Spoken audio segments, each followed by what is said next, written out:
Polyamory is a form of consensual non-monogamy that emphasizes emotional intimacy among ongoing relationships that involve more than two people. However, that sounds a little misleading. When I say they involve more than two people, I mean people are romantically attached to and dating multiple people, but often only one at a time.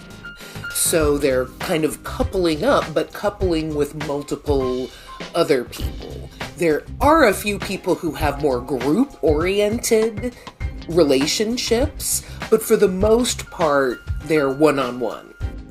Polyamory differs from swinging in that swinging is much more about swapping partners and much more about sexual variety in the moment, whereas polyamory focuses more on emotional intimacy and ongoing relationships. For swingers, often the emotional intimacy is reserved, it's exclusive for the primary couple, and they can have sexual fun with other couples, but they're really not supposed to get emotionally connected. However, the area between polyamory and swinging is really a gray area, so much so that some people call that gray area swally. Swinging is very oriented towards heterosexuals. They often don't mind if women have sexual contact with each other, but for the most part, swingers are homophobic against men. Maybe not individually as people, but swing settings don't have a lot of room. They're not welcoming to same-sex contact between men. In polyamory, gender's less important. People of all different genders and all different sexual orientations have relationships with each other because it's not so swapping focused. The gender of the person that you want to get with, the gender of their partner is less important.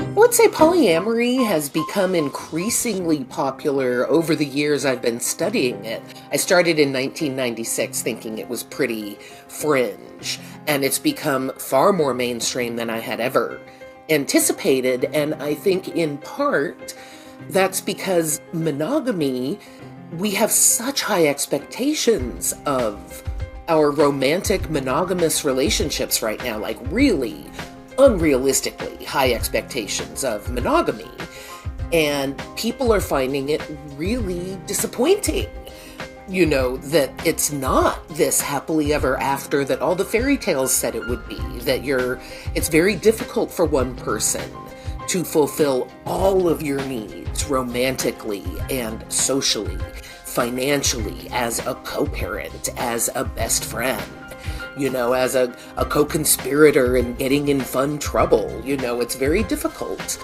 to have all of that wrapped up into one relationship that's supposed to kind of stand all by itself.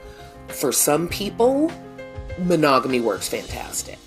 For more people, they do have multiple partners, just not at the same time.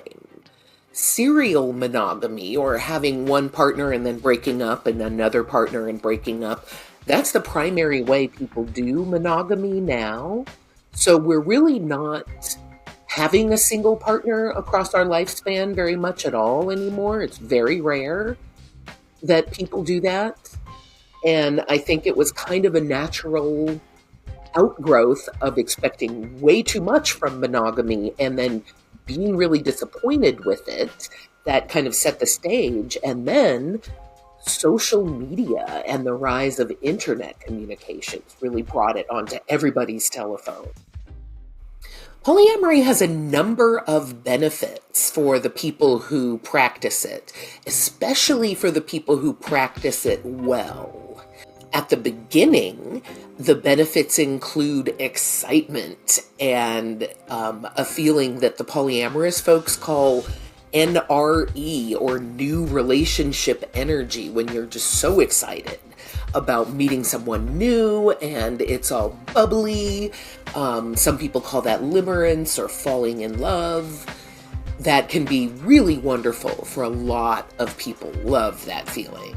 Over time, people notice that they tend to get more of their needs met when they're not relying just on one person to give them all the social goodies and all the sexual goodies and all the co-parental goodies.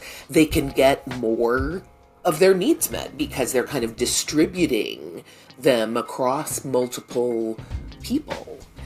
They also talk about learning about themselves and coming to new forms of self-realization and understanding, in part by facing the difficult emotions that will often come up in polyamory. A lot of people feel excited about having multiple partners themselves. That's really appealing to them. But when their partners, especially someone they're really in love with, gets together with someone else, that can be really hard for people, even people who are deeply polyamorous and want their partner to be happy with other people. It can still be hard to be hanging out by yourself while your partner's out having super fun sex with someone else. So learning to face those feelings, learning to develop, for instance, self-soothing strategies. Those strategies are great for when your partner's dating other people, but also for when you are anxious at work or have a fight with your kid or your parent gets diagnosed with something. Like, you're going to need these strategies across life so they can develop them in these romantic relationships that are pretty high need in terms of needing to know how to communicate and having good kind of empathy skills and things like that. So it's a pretty challenging arena to develop these skills, and then it's kind of easier to apply them to other places where the stakes are a little lower. While I absolutely can see how some people feel more comfortable in monogamy and that works better for them. In fact, monogamy works better for me personally.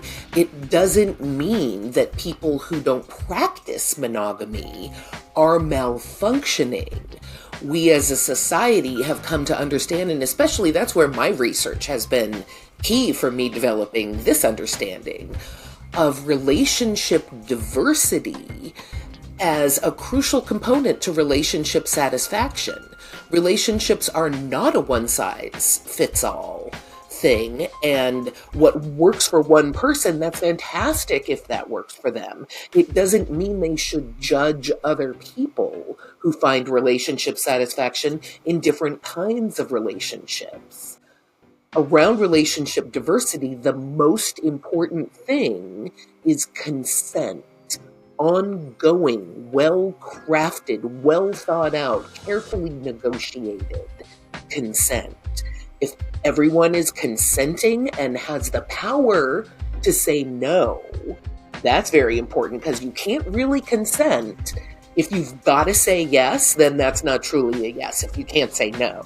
So if you can say no and choose to say yes to that relationship form, then rock on. It doesn't mean other people should necessarily feel comfortable with it. If they don't want to be in polyamorous relationships, that's fine for them, but they should not judge others who have potentially higher relational appetites, higher sexual appetite, higher desire for novelty, higher satisfaction among high interaction relationships. Those are all legitimate things to be and ways to interact.